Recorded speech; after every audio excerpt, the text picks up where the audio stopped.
Arestado ang isang lalaki matapos mang-hold up umano ng babaeng senior citizen sa Quezon City. Sa korte na lang daw magpapaliwanag ang suspect. Yan ang unang balita ni James Agustin.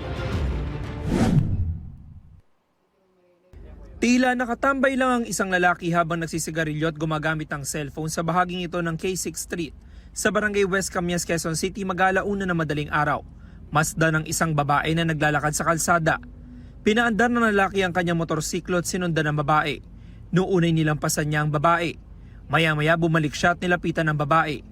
Hindi masyadong nahagip sa CCTV ang sumunod na pangyayari dahil sa lakas ng ilaw ng motorsiklo. Pero hinold up na pala ng lalaki ang babaeng senior citizen.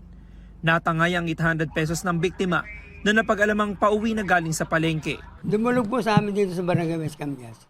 Para pagpariwan po ng CCTV, sabi ng anak, binigyan po ng 1,000. Pagbalik po, inabangan po ng nakamotor at doon na po tinutukan ng pang-hold po sa may K6. Sa follow-up operation ng mga operatiba ng Anonas Police Station, naaresto ang 31 anyo sa sospek.